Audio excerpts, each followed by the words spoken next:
Hot Snow by Joseph Jacob. Part 3. Eze's wife Chioma had set the table for dinner and was becoming impatient as her darling husband stayed longer than usual. She reached for her cell phone on the table and dialed her husband's number. The response from the operator sent shivers down her spine. "The number you are calling is switched off." Chioma was alarmed because her husband hardly switched off his phone. She kept her phone on the dining table, crossed the sitting room and put on the television. She sat down to watch a comedy show being aired. She watched it for a few minutes, then turned off the television. She turned to the home theater, turned it on and switched it off almost immediately. She headed for the bedroom, changed her mind, turned and stood still, not knowing which direction to go. "I pray that nothing bad has happened to my husband," Chioma said and slumped into a sofa. "Mommy, I am hungry," Obi complained as he walked out from his room to his mother, who cuddled him consolingly and said, "Do you want to eat alone? Won't you wait for your dad?" Before Obi could answer, Ada came out from her room with a contorted face. "Mommy, what is keeping Daddy this long?" she lamented as she sat at the other side of her mother. Chioma crossed her hand on her shoulder. "He'll be back very soon," Chioma said reassuringly, even though she was sitting with trepidation. The children had never taken their breakfast or dinner alone. They had always eaten both meals together as a family, so they were willing to wait for their father.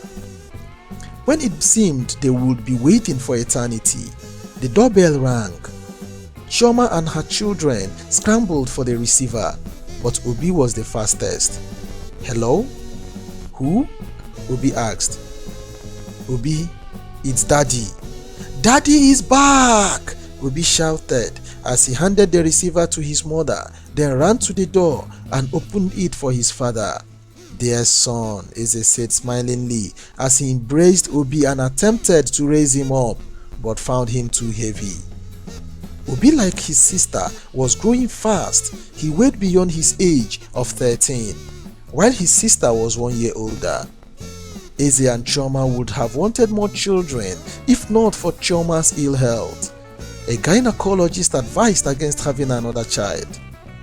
After freeing himself from the clutches of his children, Eze went to his wife, who was standing with the receiver in her hands.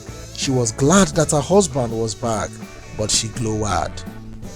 "I'm very sorry, darling," Eze apologized as he hugged and kissed her passionately. "You nearly made me lose my mind. What happened?" Chioma asked with worry all over her face. "It has been 2 hours since I set the table. The children have been complaining of hunger." "I am very sorry," Eze pleaded as he gently took the receiver from Chioma, replaced it and started leading her to their room. "Kids, we shall be having our dinner soon. Let's take our bath," Chioma said as she followed her husband to their room. When they came back 10 minutes later, Eze was donning the red jersey of Manchester United, while Chioma was donning the blue of Chelsea. Obi and Ada, who were already seated at the dining table, saw their parents and quickly ran into their respective rooms to change their clothes. Like his mom, Obi donned the blue jersey of Chelsea, while Ada wore the red of Manchester United. The couple burst into laughter when the kids emerged. Eze was with Chioma at the table, while Obi and Ada were seated by his right and left respectively. Chioma took charge of proceedings as different bowls containing rice, stew, fried fish and plantain were passed around. Before long, the hungry family started attacking the food from 4 different plates. As usual, Eze started asking everyone how their day went. Obi started first. "We had a test in integrated science." "Really?" Chioma asked. "Yes, Mommy." "I hope you did well," Eze asked. "Yes, Daddy. I was the only person that got 20 over 20. "That's my son," Chioma said happily. "You did well, son. Keep it up," Eze said as he poured some water into a tumbler. While still munching a piece of fish that filled her mouth, Ada knew she was next, so she did not wait for her father, who was drinking water, to ask her about her day. "My day was good," she started. "We are revising ahead of our junior WAEC examination. I learned one thing today that interests me so much." "What is it?" Obi interjected. "Eclipse." "What about it, Ada?" Chioma asked. "How and why it occurs," Ada said hilariously. "We are listening to you," Eze said. "Okay, Daddy, lunar eclipse occurs. What is lunar?" Obi interjected again. "Obi, it refers to the moon," Chioma explained and turned to Ada to continue. "Lunar eclipse occurs when the sun and the moon are in line with the earth between them. The moon will be darkened by the shadow of the earth cast by the sun." "You are right, Ada," Eze said. "What about eclipse of the sun?" Chioma asked. "It occurs when the moon comes between the sun and the earth, thereby preventing sunlight from reaching the earth. This will cause darkness in some parts of the earth." "I heard that eclipse of the sun happened some time ago in this part of the world," Obi said. "Yes, my son," Chioma started. "My grandmother told me that she was in their farm with her mother that day. They thought the world was coming to an end, so they held themselves until the eclipse was over." "My dad told me," Eze started, "goats were bleating, cockerel were crowing, dogs were barking, and parents were calling on their children to know where they were." "I wish I was there then," Ada said. "You would be crying," Obi teased her. "Shut up! Do you think I cry anyhow like you?" Ada fired back. "It's okay, kids," Eze said, and the dining room became quiet except for the sounds of cutleries. "Honey, how was your day?" Obi asked. "It was fine.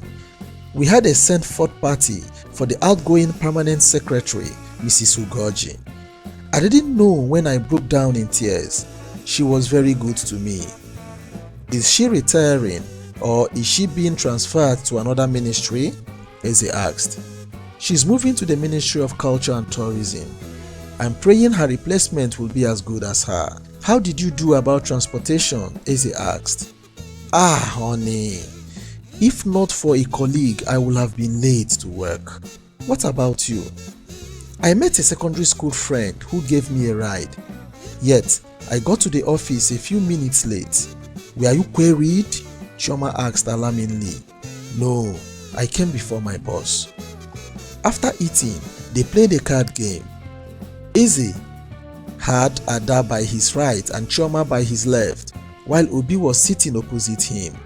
"Mommy and I have emerged champions 5 times, Obi said happily, while his father shuffled the cards. "Haven't I won once?" Ada asked. "Just once," Chioma repeated. "Chelsea 5, Manchester United 1, Obi completed. "That is how it's going to be in tomorrow's UEFA Champions League clash," Chioma boasted. "That can never happen," Eze protested, still shuffling the cards. "Lukaku will show Chelsea pepper." "Daddy, don't worry. Kante will neutralize him, and William as well as Hazard will fire from all cylinders," Obi boasted. "Obi, when you call your players," Ada started, "don't forget that we have David De Gea, Paul Pogba and Jesse Lingard." "Ada," Chioma interrupted. "If you like, call all the players in Man U. What Obi and I are doing to you and your dad tonight is what Chelsea will do to Manchester United tomorrow." "Do you think you people have won?" Eze asked as he shared the cards. "Honey, why not?" "Okay," Eze said, shaking his head. "I'm going to win all the remaining games." "Honey, let's see. If you talk the talk, you walk the walk." At this point, Eze turned up the first card after he had shared 4 cards to each of them. The card he turned up was triangle 1. "All of you should hold on," Eze started. General market again, continue, and last card." "It's a lie!" Chioma shouted. "Yes, mommy," Obi agreed. "Daddy used a circle 14. For the first general market, it should be a triangle." Everyone burst into laughter. At that point, the alarm clock struck 10 p.m. "It's time to go to bed," Eze declared.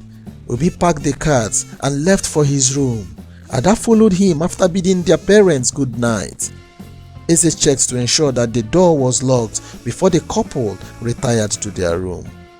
Long after Chioma had slept with her head on his chest and her arm across his tummy, Eze was awake, thinking of how to raise 3 million naira and how he will subsequently make big money in Germany. How will Eze raise 3 million naira in 2 days? Will he sell his house or will he sell a land? What will he do? Join us in our next episode. Thanks for watching.